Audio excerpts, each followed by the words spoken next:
Fala galera, professor Vinícius de Alencar aqui e nós vamos hoje falar sobre os processos de formação das palavras.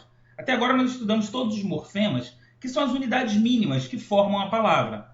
Agora, como essas palavras elas se encaixam a ponto de ser criado um significado, um significante, ou seja, uma palavra com sentido, né? Então a gente vai estudar os processos, tá? Então cada palavra é formada por um processo, né? Primeiro processo que a gente vai ver é a derivação, né? O que é a derivação? Palavras derivadas são aquelas palavras que provêm de outras palavras, que a gente vai chamar de palavras primitivas, né? Então a derivação é quando eu vou acrescentar afixos às palavras primitivas. Quais são os afixos que a gente aprendeu?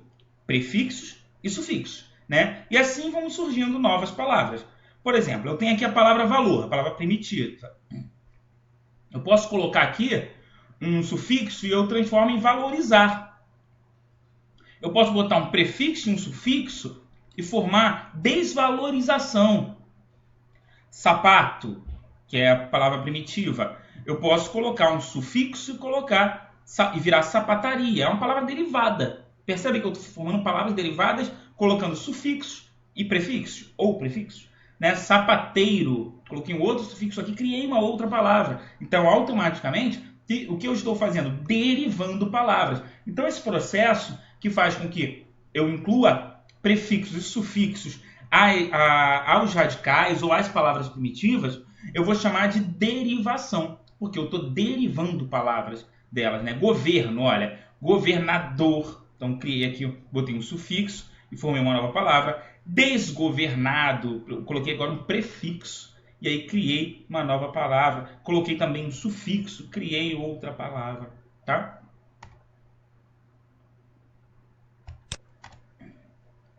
Há casos em que uma palavra possui prefixo e sufixo, ou seja, após se obter uma palavra por sufixação, outra se forma por prefixação ou vice-versa, né? O que eu quero dizer? Eu formo uma palavra, presta atenção, eu pego uma palavra e aí eu coloco um sufixo, e aí eu crio uma palavra nova.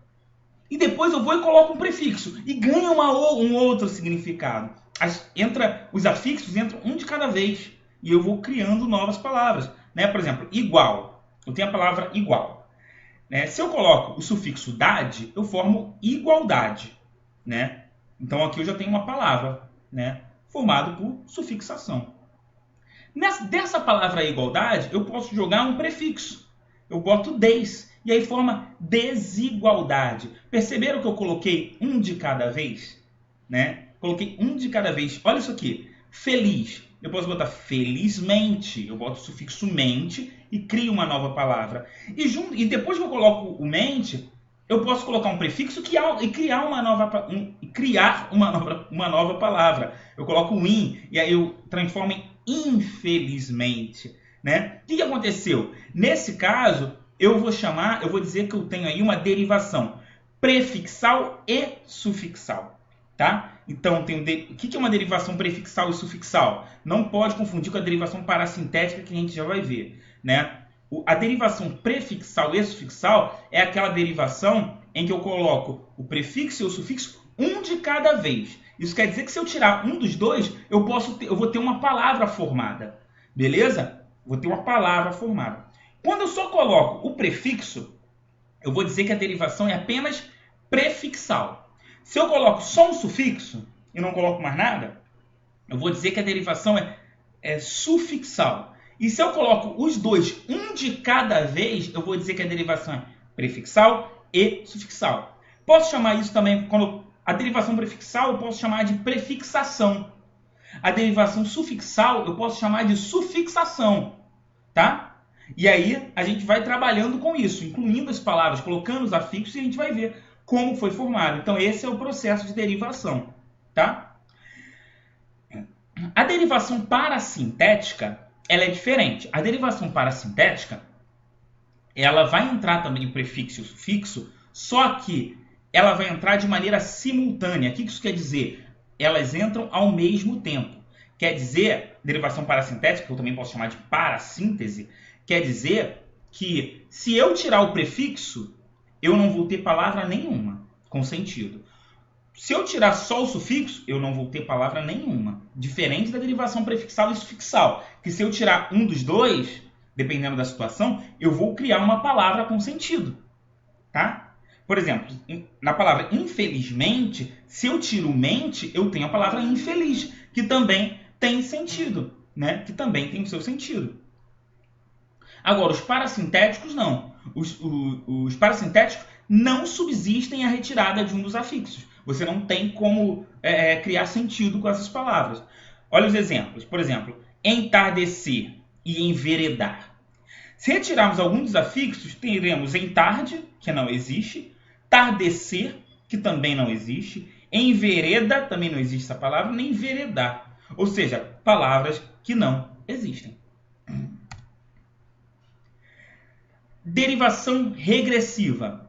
Não percam a ideia de derivar, tá? É sempre uma palavra primitiva criando outras palavras.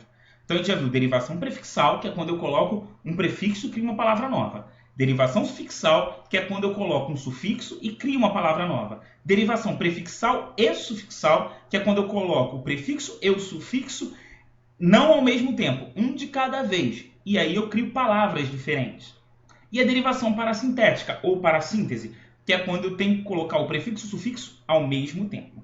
Agora, a derivação regressiva, que eu também posso chamar de deverbal.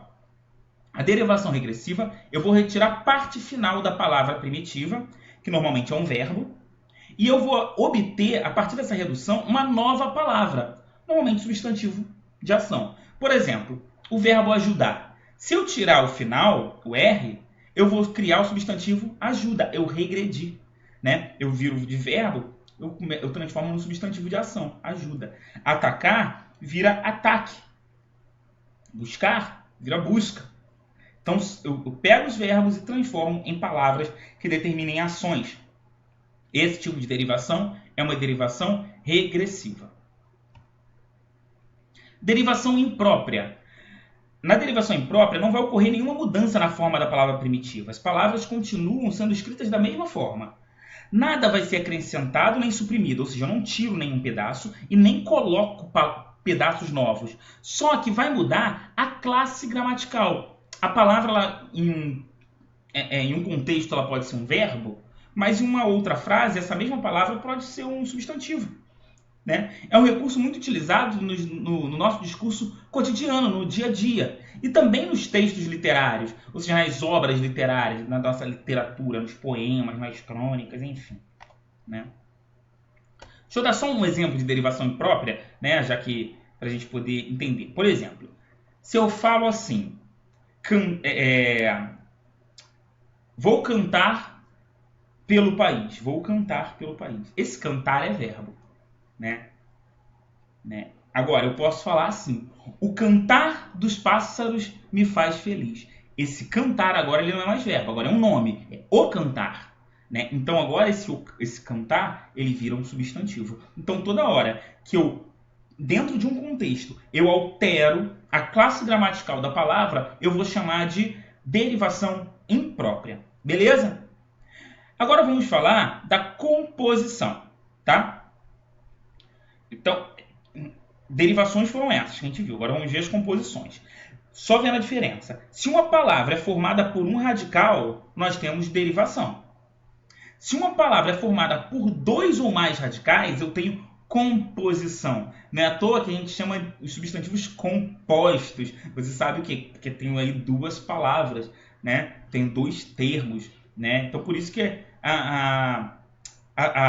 o processo chamado de composição é aquele que é formado por dois ou mais radicais. Aparece, então, nas palavras compostas. Eu tenho dois tipos de composição. Eu tenho a composição por justaposição e eu tenho a composição por aglutinação. A composição por justaposição, os dois radicais que formam o composto são postos lado a lado, sem que haja alteração fonética neles. O que eu quero dizer de alteração fonética? Eu não altero o som, tá? Eu coloco os dois lado a lado e o som não se modifica. Por exemplo, arranha-céu. Eu tenho aqui dois radicais, arranha e céu. E aí eu criei um novo substantivo composto, e não tem alteração fonética. Tá? Eu não mudo o nome arranha e o nome céu separadamente, eles continuam com os mesmos sons depois que eu os uni. Eu criei arranha-céu. Mesma coisa acontece com guarda-roupa, pé de moleque, girassol. Tá vendo? Eu não mudo o som. Agora, composição por aglutinação é quando ao menos uma das palavras primitivas, uma dessas palavras que estão sendo unidas, ela sofre queda ou substituição de fonema. O que é isso? Eu ou vou ter que suprimir o som, né? Ou eu vou ter que substituir, trocar a forma de falar. Por exemplo, aguardente. Aguardente. Eu tenho aí eu tenho a palavra água mais a palavra ardente. Só que eu não falo água ardente, eu falo aguardente. Eu uno tudo. Então aqui que eu fiz? Eu suprimi um dos fonemas. Eu tirei um dos fonemas A, já que eles se repetiam, e eu criei uma palavra composta por aglutinação. Eu uno as palavras e aí eu crio uma palavra nova mudando o som. Planalto. A palavra planalto é formada pelos radicais plano e alto. Né? Então, plano e alto. Então, essas duas palavras formaram uma palavra nova e eu tive alteração no fonema. Eu não uso o fonema O do plano. Né? Então, é uma composição por aglutinação. Vinagre. Olha como é que muda o fonema. Vinagre é a união, é a aglutinação de vinho mais acre. Tá? Olha como é que mudou o som. Então, quando muda o som das palavras compostas, das palavras que se unem para formar um composto, eu vou dizer que a composição é por aglutinação.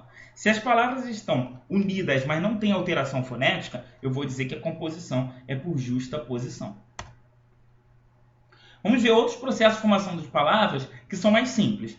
Por exemplo, abreviação ou redução.